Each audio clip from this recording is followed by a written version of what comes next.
chita kunge anakonda iwe anakonda, konditorera moyo iwe anakonda, kufambu chita kunge anakonda iwe anakonda, kana wapura mundu wese nongo kutarisa. Yeah, Dance of vibes, Rudoro wangu uya pecho. Chips music, kufamu chita kunge anakonda iwe anakonda, nonditore na moyo iwe anakonda, kufamu chita kunge anakonda iwe anakonda, kana wafura mundu wese anongo kutarisa.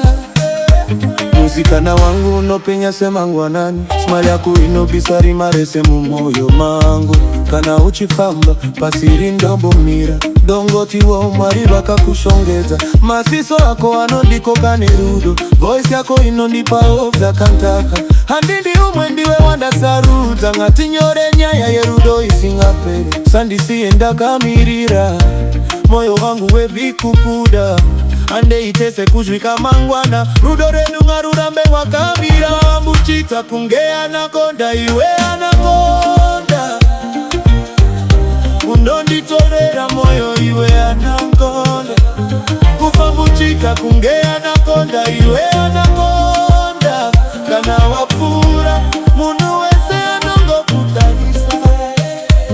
Kufambu chita kunge anakonda iwe anakonda, unonditorera moyo iwe anakonda, kufamu chita kunge anakonda iwe anakonda, kana hapura mundu wese anongo kutarisa.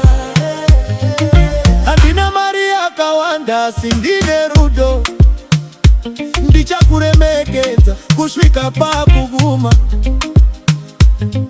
uri queen wangu eni ndiri king wako, bambwe chete tinopunda zwese, vakomana vanongo kutarisa, ini anditi nekuti ndinoziva moyo wako uri kwandiri, uyatirove future yedu bambwe chete, tichifara kuswika mvudzira tewa, kufamu chita kunge anakonda iwe anakonda, unonditorera moyo iwe anakonda, kufamu chita kunge anakonda iwe anakonda, kana wapura mundu wese anongo kutarisa. Anakonda iwe anakonda, kufamba kwako kunondipengeza,